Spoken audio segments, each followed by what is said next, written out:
The organ swells. 100 faces turn toward the woman in white walking down that endless aisle. Elara Whitmont, poised, perfect, dying inside. They don't see the cage closing around her heart with every step. They don't know about the man who tore through her carefully built walls, the one who vanished without a word, the one she can't forget. Today, she will say yes to a future that will never be hers. Today, she will bury the only version of herself that ever felt real, unless something shatters. Stay with me until the end. This story gets wild. Drop a like and comment your city so I can see how far Elara's choice travels. The bedroom door clicks shut behind her, and Elara Whitmont stands alone in the center of silk and sunlight, staring at the dress that will seal her fate. It hangs against the far wall like a ghost.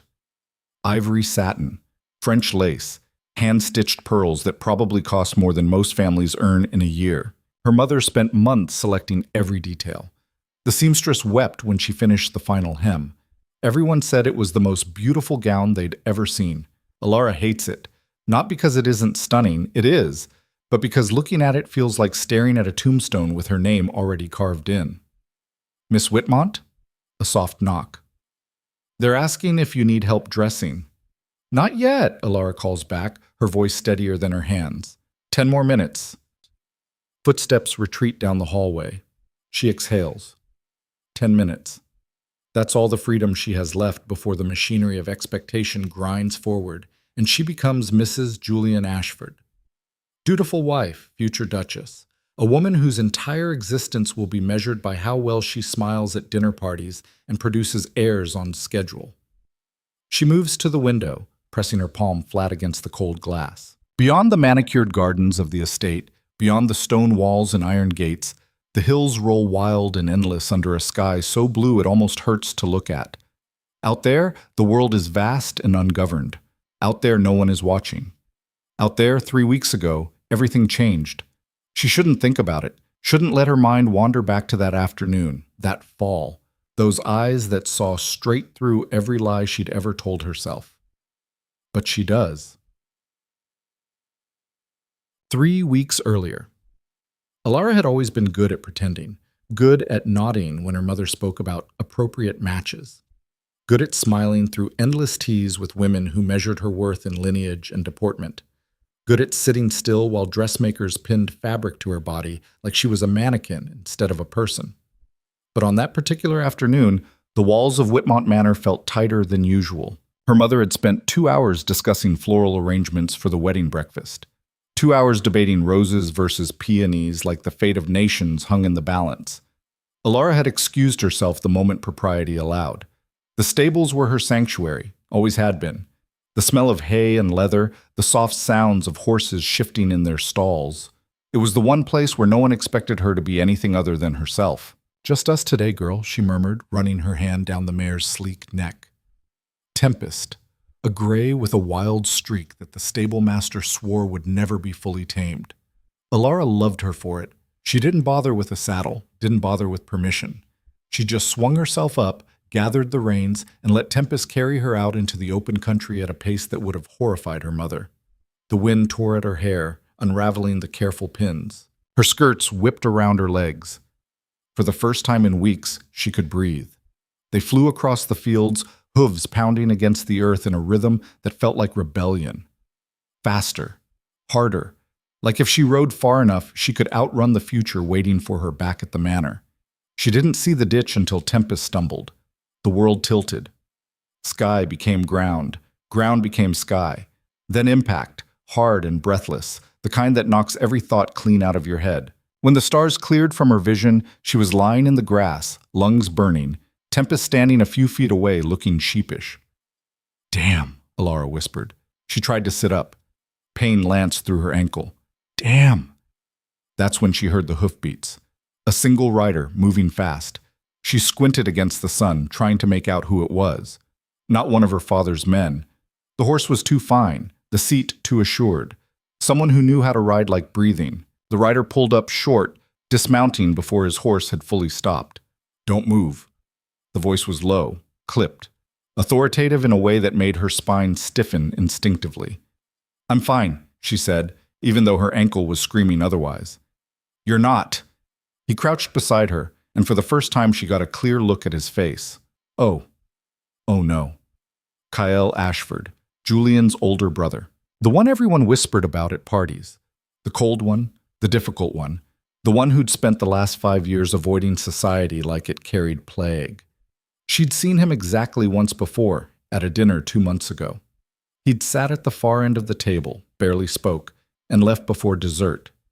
Julian had made some joke about his brother's charming temperament. Everyone laughed. Cale's absence had felt like relief. Up close, he was worse, sharper, all hard angles and dark eyes that didn't ask for permission before they looked straight through you. Where does it hurt? He asked. It doesn't. Don't lie to me. He gestured toward her ankle. May I? She nodded, not trusting her voice. His hands were careful, methodical. He examined her ankle with the detached efficiency of someone who'd done this before, fingers pressing gently against bone and tendon. She tried not to wince. Not broken, he said finally. Sprained, badly. I can ride back? No, you can't. He sat back on his heels, studying her with an expression she couldn't read. You'll make it worse. Can you stand? I don't need... Can you stand? Firmer this time. She gritted her teeth and tried. Got about halfway up before her ankle gave out, and she had to grab his shoulder to keep from falling. His arm came around her waist, steadying her. That's what I thought. They stood like that for a moment, too close, his hand still against her ribs, her fingers clutching his coat. She could feel his breath, could smell leather and something else, something clean and unfamiliar that made her head swim. I'll take you back, he said. You don't have to... I'm not leaving you here to hobble home and make that ankle worse. He moved toward his horse. Can you ride, or do I need to tie you to the saddle? Despite everything, she almost laughed. I can ride. Good.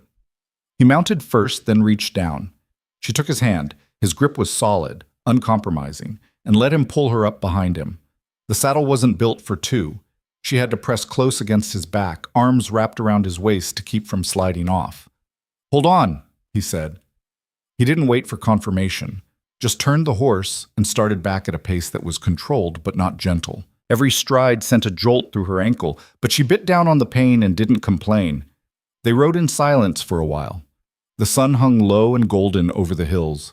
The wind had calmed to something soft and almost sweet. You ride well, he said eventually. Thank you. Recklessly, but well. She frowned against his shoulder blade. I wasn't being reckless. You were riding bareback at full speed across unfamiliar terrain.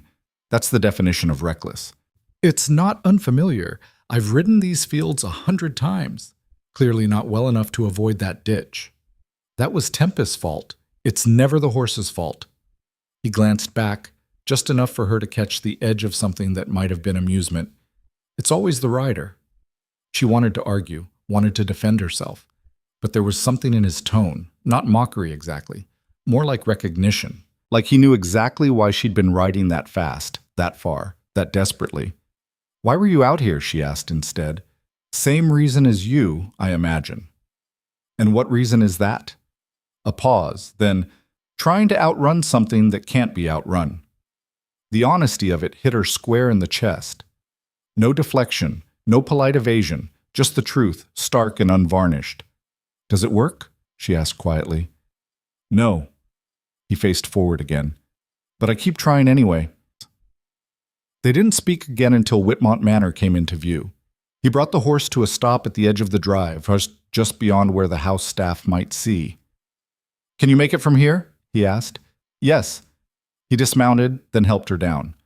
Her ankle protested, but she managed to stand without leaning on him. Thank you, she said. He nodded, started to turn away, then stopped. Miss Whitmont. Yes? He looked at her for a long moment. Something moved behind his eyes. Something complicated and carefully contained. Be more careful, he said finally. Then he was gone, riding back the way they'd come, disappearing into the golden light like he'd never been there at all. Elara stood alone in the gathering dusk, heart pounding for reasons that had nothing to do with her injured ankle. She managed to slip back into the house without raising alarm, claimed she'd twisted her ankle on the stairs. Her mother tutted and summoned the physician, who wrapped it tightly and prescribed rest.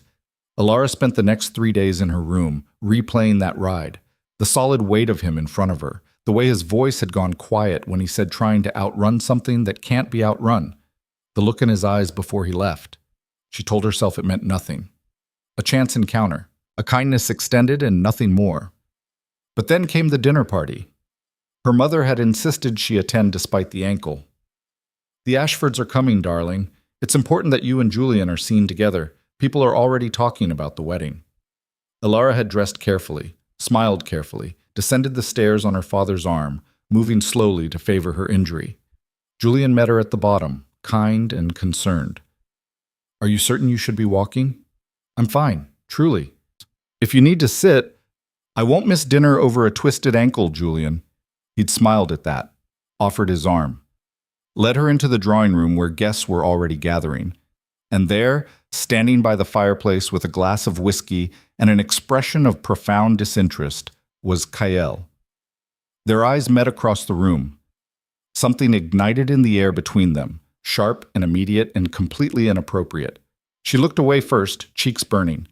Let Julian guide her to a settee, accepted a glass of wine she didn't want, made conversation she didn't hear. But she felt Kael's presence like a physical weight, felt him watching even when she wasn't looking, felt the room grow smaller with every minute that passed. Dinner was torture. He sat directly across from her, said almost nothing.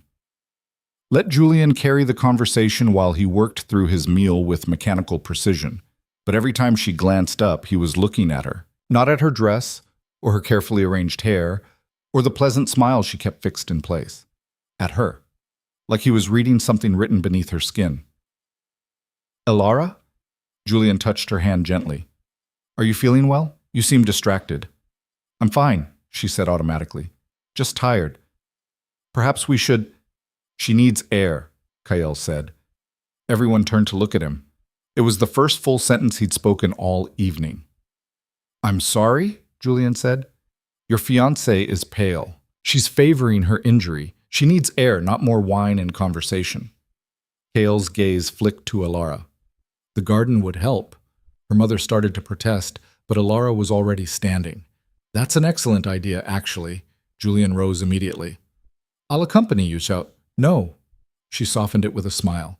"Stay. Finish your dinner. I'll just be a moment." Before anyone could argue, she slipped out through the terrace doors. The night air was cool and sharp. She breathed it in deeply, gripping the stone balustrade until her knuckles went white. What was wrong with her? Julian was kind, decent, everything her parents wanted, everything she should want. So why did being in the same room as his brother feel like standing too close to a fire? "You're going to break that railing." She spun around. Kael stood in the doorway, backlit by the warm glow of the dining room. He'd left his jacket inside. His shirt sleeves were rolled to his elbows. "You shouldn't be out here," she said. "Neither should you." "I needed air." "I know." He moved closer, not crowding, but not keeping a polite distance either. "How's the ankle?" "Better, thank you." "You're limping." "Barely." "Elara." Hearing her name in his voice did something dangerous to her pulse. "Don't," she said quietly. "Don't what?" "Don't. Whatever this is." He went very still. "What do you think this is?" "I don't know." She met his eyes. "But it can't happen." "Why not?" "Because I'm engaged to your brother." "I know who you're engaged to." "Then you know this is impossible." "Yes." He didn't look away. "I do." The silence stretched between them, heavy with everything they weren't saying. "I should go back inside," Elara whispered. "You should." Neither of them moved. "Kael, I'll leave tomorrow," he said abruptly. "Go back to the northern estate. Stay there until the wedding." Something cracked inside her chest. "That's not necessary." "Yes, it is." His jaw tightened. "Because if I stay, I'm going to do something unforgivable." "Like what?" He looked at her for a long moment, then so quietly she almost didn't hear it. "Ask you to run." The words hung in the air between them like a lit fuse. Elara's breath caught. "You don't mean that." "No." He stepped back. I don't, which is why I'm leaving. He turned and walked back inside, leaving her alone in the dark with her heart hammering against her ribs. He kept his word. The next morning, Kael was gone. No goodbye, no explanation. Just an empty chair at breakfast and Julian mentioning casually that his brother had business up north. Elara told herself it was for the best, told herself the ache in her chest would fade, told herself that in a few weeks she'd walk down the aisle, marry Julian, and forget that Kael Ashford had ever looked at her like she was something more than a title in a bloodline. She told herself a lot of things. None of them were true. The days blurred together, dress fittings, menu tastings, guest lists and seating charts, and 1,000 tiny decisions that all felt desperately unimportant. Julian was patient through all of it, kind, attentive. He brought her flowers, asked about her day, told her she looked beautiful, even when she felt like a fraud. She tried to love him, tried to feel something other than quiet resignation when he took her hand. But every time she closed her eyes, she saw Kael standing in the garden, asking her to run. 1 week before the wedding, her mother announced that Kael would be returning for the ceremony. As best man, he really must be present, she said over breakfast. I know he prefers solitude, but family obligations are family obligations. Elara's fork clattered against her plate. Are you all right, darling? Fine. Yes. Of course. That night, she couldn't sleep. She paced her room until the floorboards creaked, stared out the window at the dark hills, felt the walls closing in. At some point near dawn, she made a decision. If she was going to do this, marry Julian, become a duchess, surrender every wild part of herself to duty, then she needed one last taste of freedom, one last ride. She dressed quickly, quietly, slipped down to the stables while the house still slept. Tempest nickered softly when Elara opened her stall. One more time, girl, Elara whispered. Then we both become respectable. They rode hard into the sunrise, across fields still wet with dew. The world was gold and green and impossibly vast. For a few precious moments, Elara felt like herself again. Not a bride, not a prize, just a woman, and a horse, an open sky. She didn't realize she was crying until the wind dried the tears on her cheeks. When she finally turned back toward the manor, the sun was fully up. She'd been gone too long. Her absence would have been noticed. But she didn't care. Let them worry, let them scold, it changed nothing. She was slowing Tempest to a walk when she saw the rider. Black horse, dark coat, moving toward her with purpose. Her heart stopped. Kael. He pulled up beside her, expression unreadable. You're up early. So are you. I arrived an hour ago. Your mother said you'd gone riding. His eyes tracked over her, assessing, sharp, alone, again. I'm capable of riding alone. I didn't say you weren't. They sat there on their horses, facing each other while the world woke up around them. You came back, Elara said finally. I was always going to come back. You didn't have to. Yes, he said quietly. I did. Something in his voice made her chest tighten. Kael, don't marry him. The words hit like a thunderclap. What?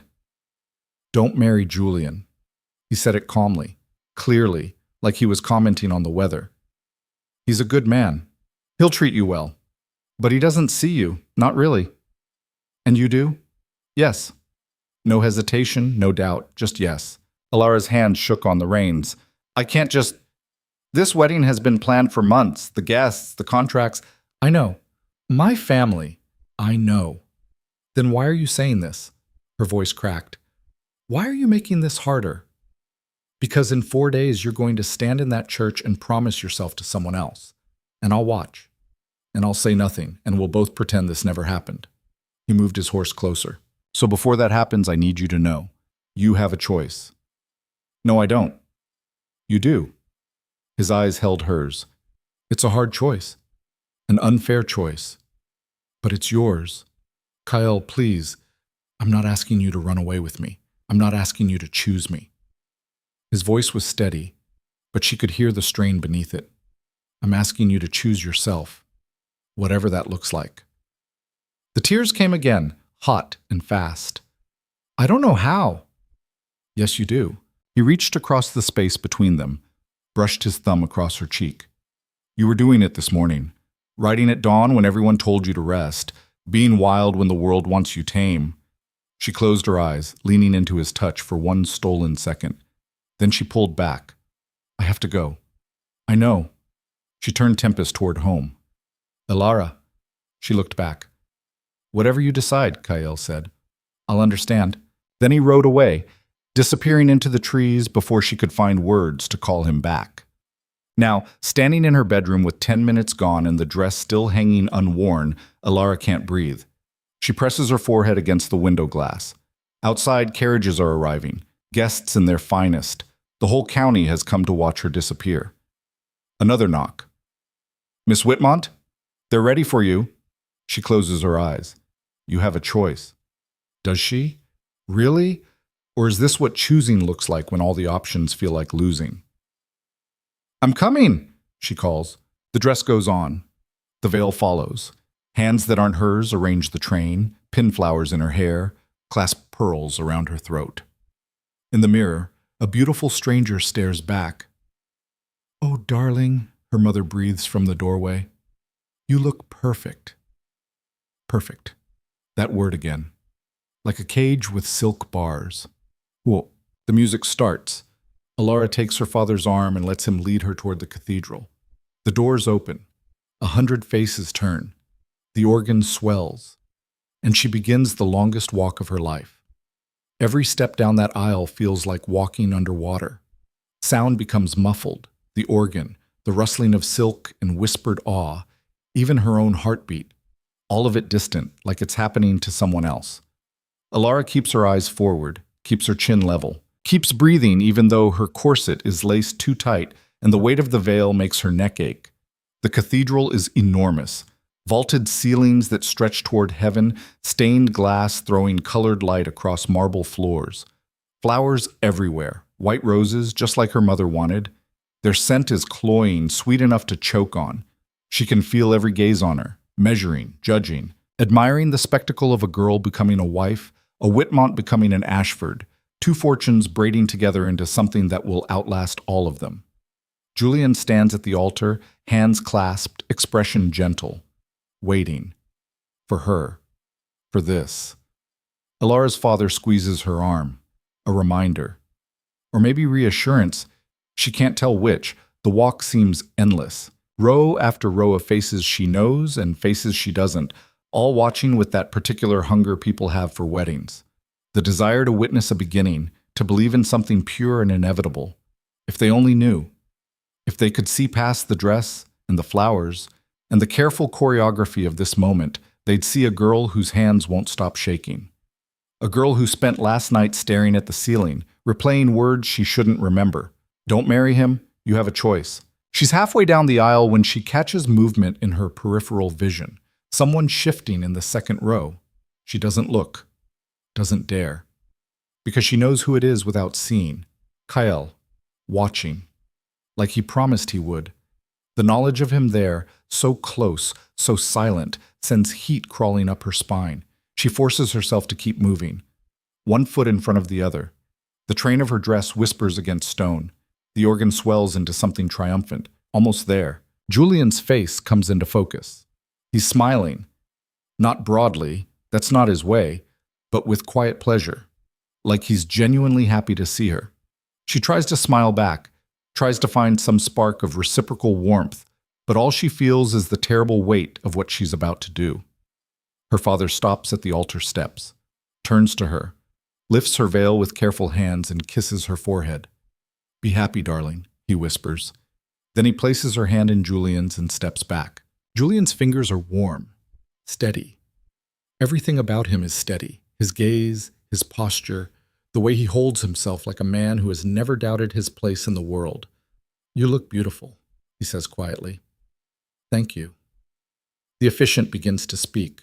Words she's heard 100 times at other weddings. Ancient words about duty and honor and joining. She should be listening, should be present for this at least. But her attention keeps sliding sideways. To the guests, to the flowers, to anything except the man standing in front of her. Marriage is a sacred bond, the officiant intones, a covenant entered into with clear eyes and honest hearts. Clear eyes, honest hearts. Elara digs her nails into her palm hard enough to sting. If any person here knows of any reason why this union should not proceed, speak now or forever hold your peace. The traditional pause.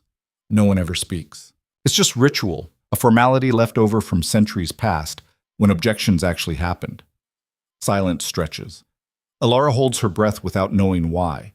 The officiant nods, preparing to continue. Stop! The word cracks through the cathedral like a gunshot. Every head turns. Elara's heart slams against her ribs so hard she thinks it might break through. Julian's hand tightens on hers. What? But she's already looking, already searching the crowd for the source of that voice. It came from the front. The second row. Kael is standing, not moving toward them, not making a scene, just standing there with his jaw set and his eyes locked on hers, looking like a man who just stepped off a cliff. The silence that follows is deafening. Kael? Julian's voice is careful, confused. What are you doing? Kael doesn't answer his brother, doesn't acknowledge anyone except Elara. You said I'd understand whatever you decided, he says. His voice carries in the vast space. Steady, clear. I lied. Gasps ripple through the crowd. Elara's mother makes a sound like a strangled bird. Brother, Julian starts. I lied, Kael repeats, still looking at Elara. I won't understand. I can't, because this is wrong. Kael, stop. Julian's composure is cracking. You don't know what you're... She doesn't love you. The words land like stones in still water, sending shockwaves in every direction. Julian goes rigid beside her. That's enough. You're a good man, Kael continues, relentless. Decent, kind, everything a husband should be. But she doesn't love you, and you know it. How dare you? Elara's mother is on her feet now, face white with fury. But Kael ignores her, ignores everyone except the woman in the wedding dress whose entire world is tilting sideways. Tell me I'm wrong, he says to Elara, just to her. Tell me you love him, that this is what you want, and I'll sit down. I'll apologize. I'll never say another word about it. She can't breathe, can't think. The cathedral spins around her. Elara? Julian's voice is quiet, almost gentle. Is he right? She tears her eyes away from Kael to look at the man she's supposed to marry. Julian is watching her with an expression she's never seen before. Not anger, not hurt, understanding. It's all right, he says softly. Just tell the truth. Julian, Her voice breaks. I'm so sorry. He nods slowly, like he already knew, like maybe he's known all along. Then he does something that makes the entire cathedral gasp. He lets go of her hand, steps back, and turns to face Kael. You're right, Julian says. The crowd erupts, voices rising in shock and confusion, people half standing, the officiant stammering something about order and propriety. Elara stands frozen at the altar, watching as Julian walks toward his brother with measured steps. For a moment, she thinks he's going to hit him. The crowd seems to think so too, a collective intake of breath waiting for violence. But Julian just stops in front of Kael and looks at him for a long, waited moment. You're right, he says again, and I've been a coward for pretending otherwise. Julian, Kael starts. I knew. Julian's voice is level, tired. Maybe not at first, but these last few weeks, I saw the way she looked when you left, the way she stopped looking at me. I never meant, I know. Julian glances back at Elara, something sad and resigned in his eyes. I thought if I was patient enough, kind enough, she'd learn to love me. But you can't manufacture that, can you? No one answers. The cathedral has gone so quiet you could hear a pin drop. Julian returns his attention to Kael. So here's what's going to happen. You're going to walk up to that altar. You're going to stand where I was standing, and you're going to tell her exactly what you want. What? You heard me? Julian's mouth quirks in something that's almost a smile. You ruined my wedding, brother. Least you can do is finish what you started. For the first time since this began, Kael looks uncertain. Julian, I can't. Yes, you can. Julian steps aside, gesturing toward the altar, toward Elara. And you will. Because if you don't, then you just destroyed this entire ceremony for nothing. The weight of it settles over the cathedral, over Elara, standing alone in her wedding dress, veil askew, bouquet hanging forgotten in her trembling hands. Kael looks at her. She looks back. The moment stretches, taut as a wire. Then Kael moves. He walks down the aisle, not quickly, not slowly, just with the steady purpose of a man who's made a decision he can't take back. Guests shuffle aside, pressing against pews to let him pass. The whispers are a roar now, scandals spreading like wildfire. Elara watches him come, watches Julian step down from the altar and move to the side, yielding his place. When Kael reaches her, he doesn't take her hand, doesn't touch her at all. He just stands there, close enough that she can see the tension in his jaw, the slight unsteadiness in his breathing. "I don't have pretty words," he says, low enough that only she can hear. "I'm not good at this, at any of this." "Kael, let me finish." He swallows hard. "I told you I wasn't asking you to choose me. That was a lie too. I am asking. Because I'm in love with you, and I have been since the moment you fell off that damn horse and looked at me like I was the problem." Despite everything, a sound escapes her that's half laugh, half sob. "I know this is insane," he continues. "I know I'm probably destroying both our lives right now, but I couldn't watch you marry him. Couldn't stand there and say nothing while you locked yourself in a cage for the rest of your life. What are you saying?" "I'm saying marry me instead." The cathedral erupts. Shouts, gasps, someone screams. Elara's mother actually sways on her feet, caught by the woman beside her. "Have you lost your mind?" Elara whispers. "Probably." His eyes don't leave hers. "But I'm asking anyway. Right here, right now, in front of everyone. You can't just, this isn't how it works." "Why not?" Something fierce enters his voice. "The guests are here. The officiant is here. You're already in this dress. The only difference is the man you're promising yourself to. Kael, my parents will disown you, I know.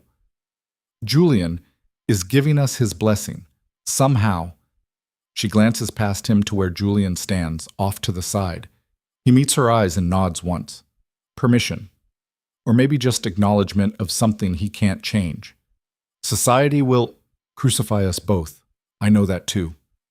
Kael's hand comes up, hesitates, then cups her face. His thumb brushes her cheekbone. "I know all of it, Elara, and I'm still asking." Tears streak down her face, ruining whatever careful makeup the maids applied this morning. "Why?" Her voice cracks. "Why are you doing this?" "Because you asked me once if running worked, if trying to outrun the things that trap us ever actually works." His forehead drops to rest against hers. "It doesn't. But running toward something, that might." The cathedral is chaos now. People shouting for order, her mother demanding someone stop this madness, guests craning to see what happens next. But in the center of it all, Elara and Kael stand in a pocket of stillness. "I'm terrified," she whispers. "Me too. What if we're making a terrible mistake? Then we'll make it together." She closes her eyes, feels his hands steady against her face, feels the weight of the dress, the veil, the expectations of everyone in this room pressing down on her shoulders. "You have a choice." She does. For the first time in her life, she really does. Elara opens her eyes. "Yes." The word is barely audible, but Kael hears it. She watches something break open in his expression, relief and disbelief and fierce, undeniable joy. "Yes," he repeats. "Yes." Louder now, stronger. "Ask me again." "Elara Whitmont." His voice shakes. "Will you marry me?" "Yes." The cathedral implodes. Her mother screams. Someone, maybe her father, starts toward the altar. Guests are on their feet, some outraged, some delighted by the drama, all of them talking over each other in a cacophony of shock. But Elara doesn't care. She's laughing, or crying, or both. Kael's arms come around her, lifting her off her feet, and she clings to him like he's the only solid thing in a world that's just shattered into pieces. "This is insane," she gasps against his shoulder. "I know. We're going to regret this." "Probably." Everyone's staring. Let them. He sets her down but doesn't let go. They're standing too close for propriety, her dress crushed between them, his hands on her waist. The officiant has gone pale. This is highly irregular. Can you marry us or not? Kael asks without looking away from Elara. Well, technically the license, the man fumbles with papers. It's made out to Miss Whitmont and Mr. Julian Ashford. Change it to Kael Ashford. Julian's voice cuts through the noise. He's moved closer, standing at the edge of the altar with his arms crossed. You know how. Just cross out my name and write his. Lord Ashford, I'm not certain that's legal. Make it legal. Julian's tone brooks no argument. Unless you'd like to explain to everyone here why you refuse to perform a ceremony that both parties clearly want. The officiant looks between the three of them. Elara in her wedding dress, Kael with his arms around her, Julian watching with exhausted resignation. He shakes his head. I've been performing ceremonies for 30 years. Never seen anything like this. First time for everything, Kael says. Indeed, the officiant sighs heavily. Very well. If Lord Julian Ashford is willing to cede his place, and if Miss Whitmont consents, she consents, Elara says firmly. Then I suppose, he adjusts his robes, clears his throat. We'll continue. The crowd doesn't settle. If anything, they get louder. Elara's mother is being physically restrained by two guests, screaming about shame and disgrace. Her father has sunk onto a pew with his head in his hands, but the officiant raises his voice and begins the ceremony again. Dearly beloved. Elara barely hears it. She's too focused on Kael, on the way he's looking at her like she just handed him the sun, on the warmth of his hands, on the absolute certainty that whatever happens after this, whatever consequences they face, this moment is the truest thing she's ever done. The vows are a blur. She says the words without thinking, promises to love, to honor, to stand beside this man through whatever storms are coming. And there will be storms. She knows that. Can already feel them gathering on the horizon. But when Kael slides a ring onto her finger, Julian's ring, she realizes dimly, because Kael didn't plan this, didn't prepare. She doesn't care about storms. You may kiss the bride, the officiant says weakly. Kael doesn't hesitate. He kisses her like the world is ending, like they're the only two people in the cathedral, like he's been waiting his entire life for permission to do this. When they break apart, both breathless, the noise of the crowd crashes back in. Someone's clapping. She's not sure who, maybe one of Julian's friends, or a romantic who appreciates grand gestures. But it's scattered, drowned out by the shouts of outrage and confusion. We should go, Kael murmurs against her ear. Where? Anywhere but here. He takes her hand, properly now, wedding band cool against her skin, and they turn to face the chaos. Her mother has broken free and is charging down the aisle like an avenging fury. You ungrateful, selfish girl! Do you have any idea what you've done? Yes, Elara says. Her voice doesn't shake. I know exactly what I've done. You've destroyed this family, humiliated us in front of everyone. I made a choice. Elara lifts her chin. My choice. For once. Her mother's face goes mottled red. You'll regret this. Mark my words, when society turns its back on you, when you realize what you've thrown away, then I'll regret it. Elara squeezes Kael's hand. But it'll be my regret, mine.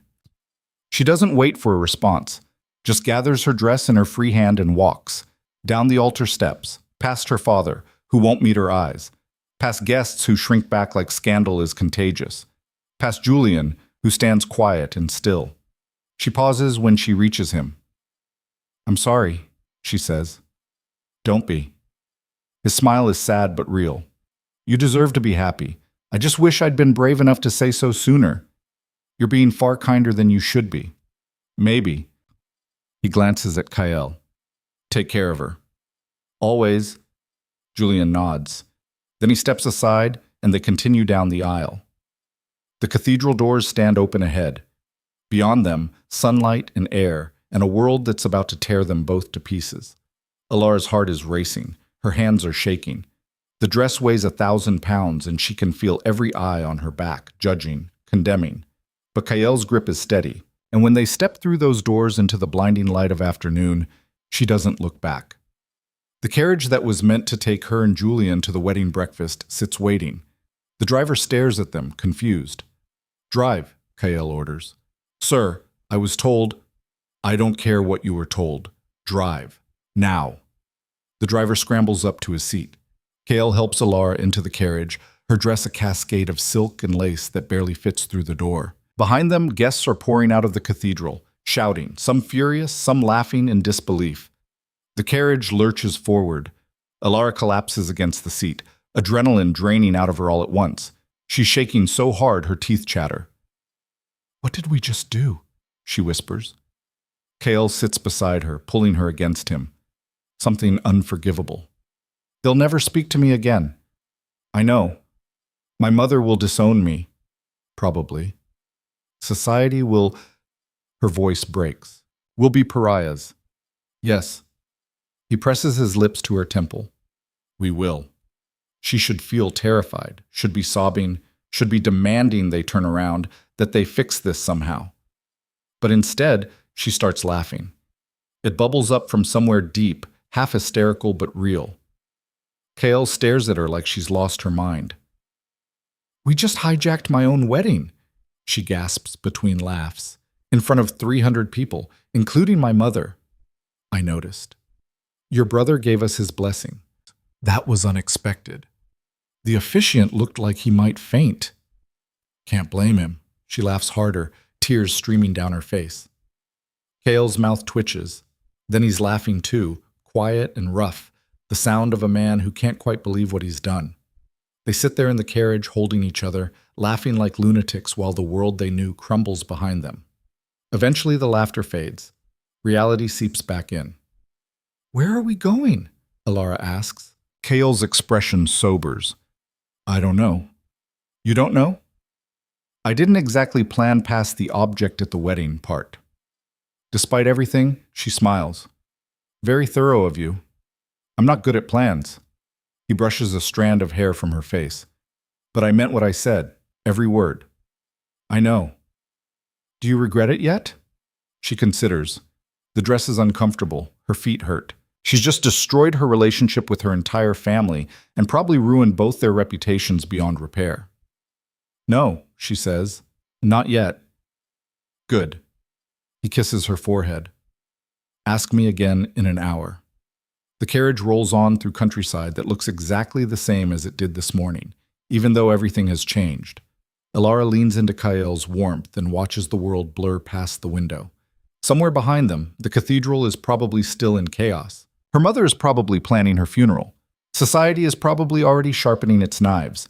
But right now, in this moment, she's free and terrified and completely, impossibly alive. The carriage stops at a coaching inn 20 miles outside the city, far enough that the dust of scandal hasn't settled yet, but close enough that word will reach them soon. Kael helps Elara down, her dress catching on the step.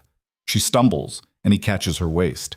For a moment they stand there in the yard, staring at each other like strangers waking from the same dream. "We need rooms," he says finally. "Rooms? Plural?" His jaw tightens. "Unless you want—" "No, you're right." She smooths her dress with shaking hands. "Rooms." The innkeeper takes one look at Elara's wedding gown and Kael's formal attire, and his eyes go wide as coins. "Just married?" he asks, grinning. "Something like that," Kael mutters. "Well, congratulations. I'll give you the best room we have. Honeymoon suite on the house." "2 rooms," Kael says firmly. The innkeeper's smile falters. "2? Yes." "But you just—" "2 rooms, please."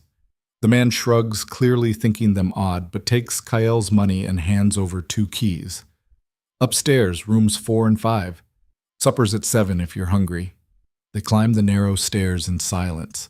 The hallway is dim, smelling of old wood and lavender.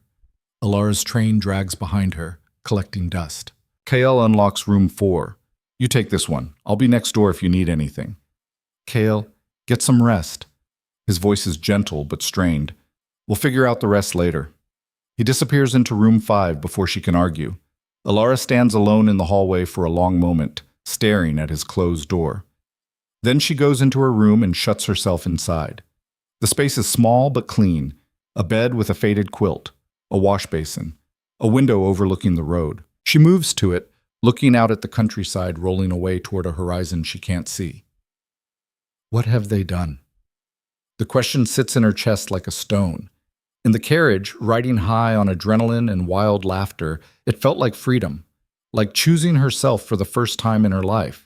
Now, standing in a rented room in a wedding dress she never wanted, it feels like something else entirely. Panic, maybe, or just the crushing weight of consequences she hasn't begun to process. She tries to unlace the dress herself, but the stays are too tight, the buttons too many. After 10 minutes of struggling, tears of frustration burning her eyes, she gives up. She knocks on Kael's door. He opens it immediately, still in his formal coat. What's wrong? I can't. She turns her back to him. The dress. I can't get it off. A pause. Then his hands are there, working the buttons with careful efficiency. Neither of them speaks. The only sound is this whisper of fabric, the soft catch of his breath. When the dress finally loosens, she holds it against her chest and turns. Thank you. Elara, don't. She cuts him off. Not yet. I need to think. All right. She goes back to her room, sheds the dress, and collapses onto the bed in her chemise and petticoats. Sleep should be impossible, but exhaustion drags her under like a riptide. When she wakes, the room is dark. Moonlight slants through the window. For a disorienting moment, she doesn't know where she is. Then it crashes back. The cathedral. The vows. Kael's face when she said yes. She sits up, heart pounding. A soft knock at the door. Elara, you missed supper. I brought food. She opens the door. Kael stands there with a tray. Bread, cheese, cold meat, a bottle of wine. You didn't have to. I didn't know if you'd eaten. He sets the tray on the small table. And we should probably talk. Yes. She sits, suddenly ravenous. We should. They eat in silence for a while. The food is simple but good. The wine helps settle her nerves. Finally, Kael speaks. I'm sorry. She looks up sharply. For what? For everything. For ruining your wedding. For putting you in this position. For... He stops, jaw working. For being selfish. You asked me if I wanted this. I said yes. You said yes in front of 300 people after I'd already destroyed the ceremony. That's not exactly a fair choice.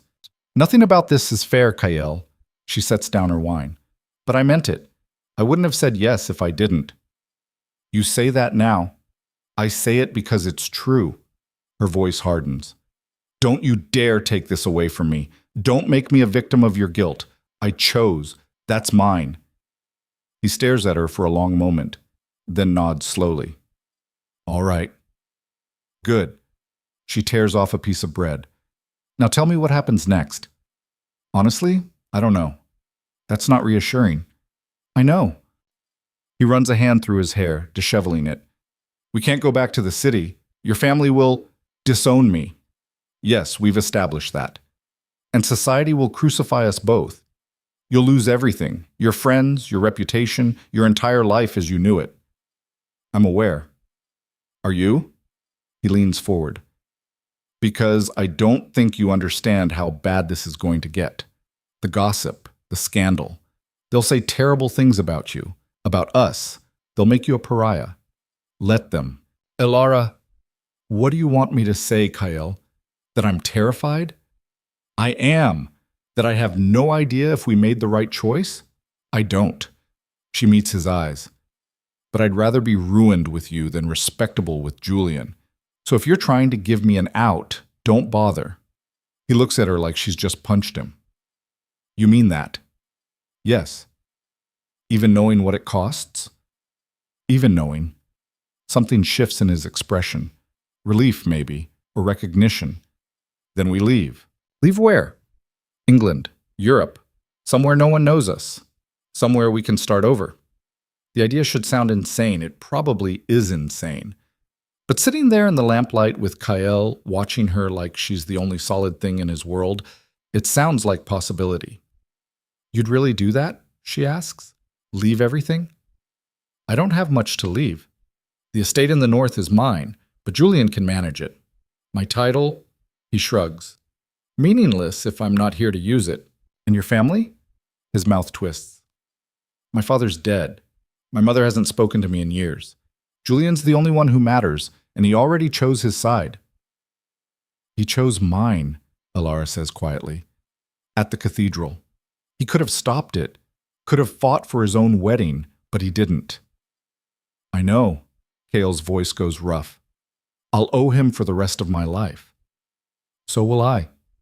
They sit with that for a moment, the debt they can never repay, the brother who loved them both enough to let them go. We'll need money, Elara says, shifting to practicalities because if she thinks too hard about emotion, she'll shatter. I have jewelry. We could sell it. I have accounts, not enormous, but enough to get us somewhere safe. Where? France, maybe. Italy. Somewhere warm. His eyes find hers. Somewhere you can ride without a saddle and no one will care. Despite everything, she smiles. That sounds impossible? Perfect. They finish the food. The wine bottle empties. The moon climbs higher. You should sleep, Kael says eventually. So should you. Neither of them moves.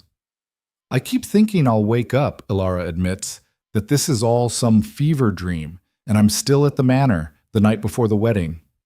Would that be better? I don't know. She looks at him, really looks, at the shadows under his eyes, the tension in his shoulders, the way he holds himself like he's bracing for impact. Would you want it to be? No. No hesitation. Even knowing how much we've just destroyed. No. Good. She stands, because neither would I. He rises too, suddenly close in the small room. For a moment she thinks he might kiss her, wants him to, even though it terrifies her. But he just brushes his thumb across her cheek. Good night, Elara. Good night. He leaves. She locks the door and lies down in the dark, trying to imagine a future that doesn't involve whispers and shame. Trying to believe they can actually do this.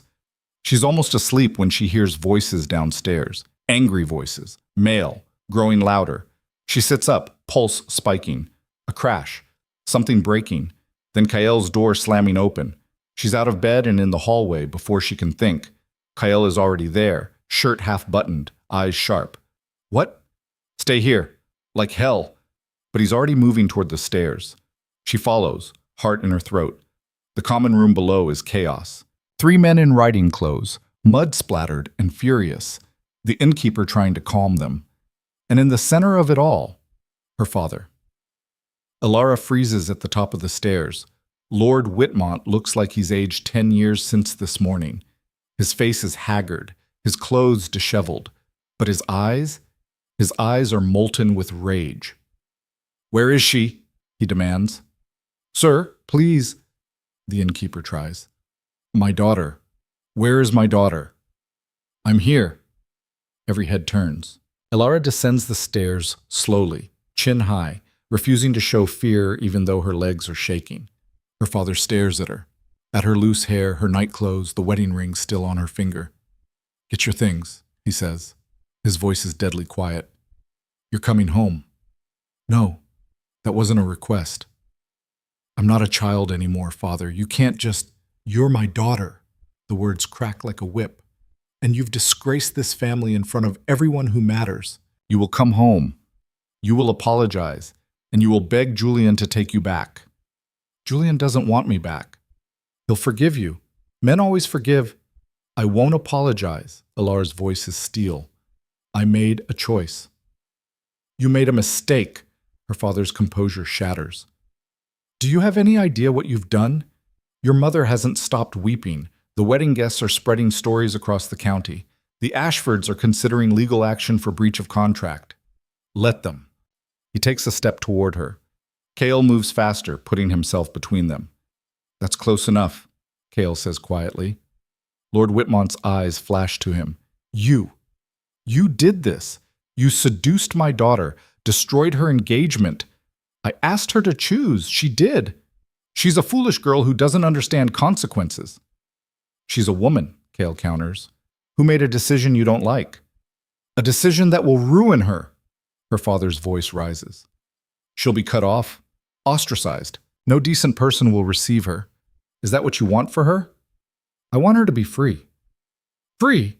Lord Whitmont laughs bitterly. There's no such thing, not for people like us. We have duties, obligations. She knew that. She also knew she was miserable. The room goes silent. Elara moves around Kael to face her father directly. I was dying, Father. Slowly. Every day. Turning into someone I didn't recognize just to make everyone else happy. That's called growing up, her father says coldly. No, that's called surrendering. She lifts her chin. I won't do it anymore. Then you leave me no choice. Her father's face hardens. You are no longer my daughter. I will not acknowledge you. Your name will be struck from the family records. You will inherit nothing. The words should hurt. Maybe they do, but they also feel like release. I understand, Elara says. You will regret this. Mark my words. When the money runs out and the scandal becomes unbearable, you will come crawling back. And I will not be there. I know.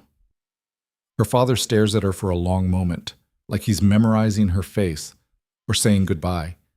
Then he turns and walks out, his men following. The door slams. Silence descends. Elara stands very still, feeling like she's been hollowed out. Elara, Kael's hand on her shoulder. Don't. Her voice is tight. Please, just don't.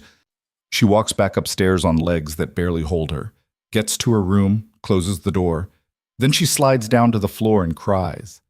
Not softly, not quietly, huge, wrenching sobs that tear through her chest. Because even though she chose this, even though she'd choose it again, losing her father still hurts like a blade between the ribs. A soft knock. Elara? She doesn't answer. Can't. The door opens anyway. Kael comes in, sits beside her on the floor, and pulls her against him. She cries into his shoulder while he holds her and says nothing because there's nothing to say that would make this better. Eventually, the tears stop. She pulls back, wiping her face. I'm sorry, she whispers. For what?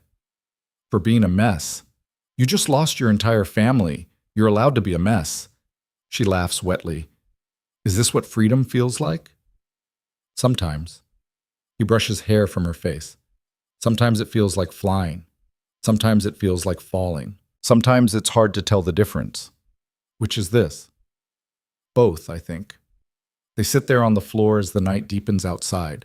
Eventually, Kael shifts. Come on, you should sleep.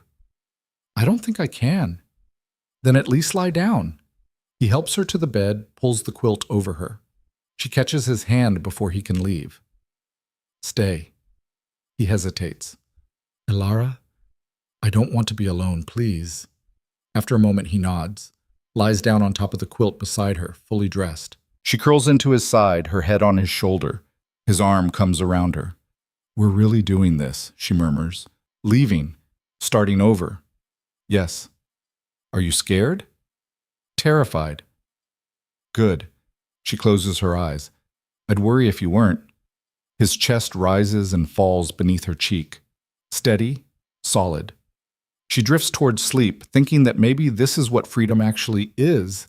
Not the absence of fear, but choosing something despite it. She's almost under when Kael speaks. I love you. Mom. Her eyes open. You said that at the cathedral. I meant it then. I mean it now. His voice is quiet in the dark. I'll probably mean it for the rest of my life. That's a long time. I know. She shifts to look at him. His face is shadowed, but she can see his eyes watching her. I love you too, she says, in case that wasn't clear. It wasn't, actually. Well, now you know. He kisses her then, soft and careful, like she might break. She kisses him back harder, trying to communicate everything she can't say, gratitude and fear and wild, desperate hope. When they break apart, both breathing hard, he rests his forehead against hers. We should stop, he murmurs. Yes.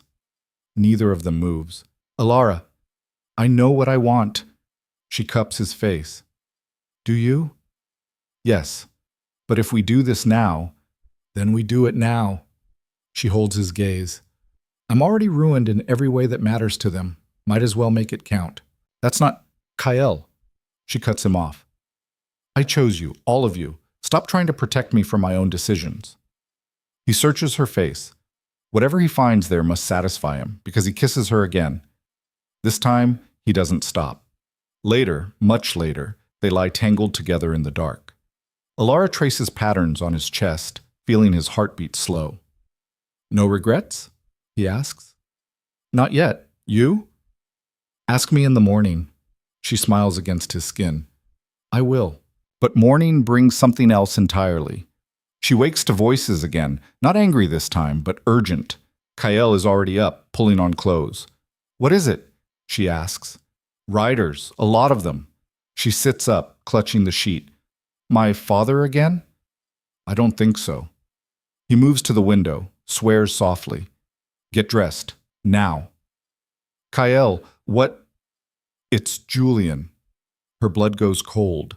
She's dressed in minutes, hands shaking on buttons. They meet in the hallway and descend together. The common room is full. 6 men in Ashford livery. And in the center, looking exhausted and determined, is Julian. He sees them and straightens. Brother, he says to Kyle, might I have a word? Whatever you need to say, you can say in front of Elara. Julian's eyes move to her. Something complicated crosses his face. Very well. I came to warn you. Warn us? Elara asks. The scandal is worse than we thought. Your father isn't just cutting you off. He's pursuing legal action. Breach of contract, theft of property, 6 other charges that won't hold up in court, but will drag you both through hell for months. We expected that, Kyle says. Did you expect the rest of society to line up behind him? Julian's voice is grim. Every major family from here to London is backing his suit. They're making an example of you, both of you. Why are you telling us this? Elara asks. Because you need to leave, tonight. Not France or Italy, too close. America, maybe. Australia. Somewhere they can't reach you. Julian, Kale starts. I'll help. Julian talks over him. Money, passage, letters of introduction, whatever you need, but you have to go now before the warrants are issued. Warrants? Elara's voice cracks. For arrest. Your father's claiming Kyle kidnapped you. It's nonsense, but if they detain you long enough to drag you back, we'd be separated, Kyle finishes quietly. Yes. The room spins. This is worse than disownment, worse than scandal. This is prison, chains, the end of everything. Why are you helping us? Elara asks Julian. After everything? He meets her eyes. Because watching you marry me would have been worse than this. And because you're my brother, he says to Kyle. You're an idiot, but you're family. Something breaks in Kyle's expression. Julian, don't. Julian holds up a hand. We don't have time for sentiment. My men have horses ready. There's a ship leaving Portsmouth at dawn. I've secured passage under false names. How did you? I have resources you don't know about, and I'm prepared to use all of them to get you safely out of the country. He pulls papers from his coat. Here, everything you need. Money, documents, contacts who will help you establish yourselves abroad. Kyle takes the papers like they might burn him. I can't accept this. You can and you will, because if you stay, they'll destroy you both. And I didn't sacrifice my wedding just to watch that happen. Elara looks between the brothers, sees the pain beneath Julian's composure, the love. Thank you, she whispers. Julian nods. You have an hour. After that, I can't guarantee your safety. The next hour is a blur, gathering what little they have, changing into riding clothes, taking horses from Julian's men and riding hard through darkness toward the coast. Behind them, the inn disappears. The countryside they know. Everything familiar. Ahead lies Portsmouth, a ship, an ocean, a new world where no one knows their names or cares what they destroyed to be together. Elara rides beside Kyle through the pre-dawn dark, her hair whipping behind her, her heart a wild drum in her chest. They crest a hill just as the sun breaks the horizon. Below them, Portsmouth sprawls along the water. And beyond it, the sea, vast and unknowable and absolutely terrifying. Kale reins his horse to a stop. She does the same. Last chance, he says.